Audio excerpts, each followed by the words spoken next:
Hey guys, Toast here. I'm just going to do a quick video on the Library of War. You're going to be able to get that from the Hall of War as long as you're on the latest 5.5 update. Basically, you're going to get these book things that you're going to get from doing Roller Arena every day. And then you can turn those into these other book things, the Tombs of War. You basically research them to convert them over, so you're going to spend resources to turn them into Tombs of War. And once you have a Tomb of War, you can put them in one of these things to increase your stats. I would say for almost everyone, what you're going to want to do, your first 5 levels, is going to want to go into whatever your best archer is.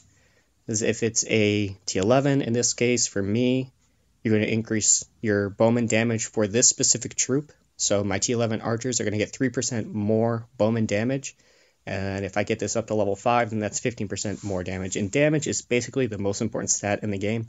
So anywhere you can raise damage is almost always worth it.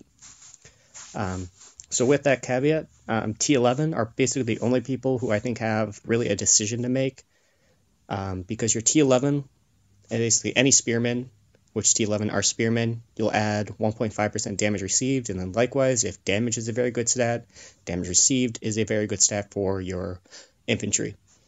So kind of depends on what you're doing, but you're either going to want to make your infantry better or your bowmen better. And that's kind of your choice. But if you are T10 or T12, then it's a very simple decision. Do whatever your best bowman is. I would do at a minimum, I would do the first 2 levels, and I probably would recommend doing your top 4. And if you do go up in a tier while you're working on this, you can always reset it right away and put everything where you want it. So you don't have to worry that you're locked into it. So after you do your top 4 bowmen, your infantry, if you are T11, then I'd probably do this all infantry that's increasing your defense by 3%. And after that, nothing looks critical to me until you're SH40.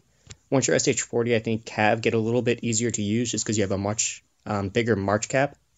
So it's easier to work the cavalry into your formation.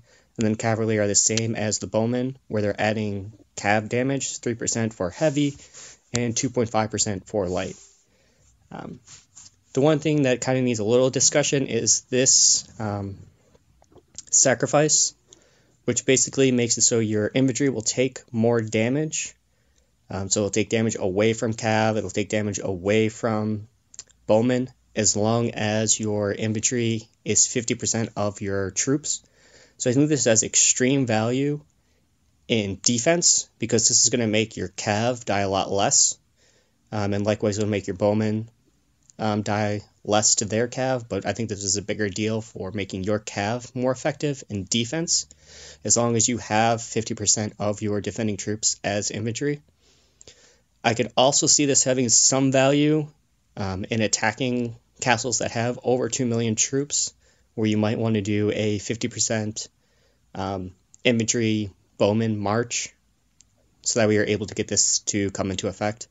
I'd have to play around with it on that end to see if it's really worth it, but I do see value on the defensive side as long as you have 50% of your defending troops as infantry. So just a quick recap, do your 2 to 4 best archers. If you have T11, do the T11 infantry. After you get those 4 or 5 things out of the way, then do this all infantry defense. And then from there, you're kind of free to do whatever you want. If you're able to use cav, then do the cav as well, because those will add damage. If not, I'd probably come back to these 2 all bowman skills that are going to increase attack in the trade-off for defense, and then increase defense to kind of offset what you took off of that first skill. As always, if you have questions, ask in the comments. Otherwise, thank you for watching.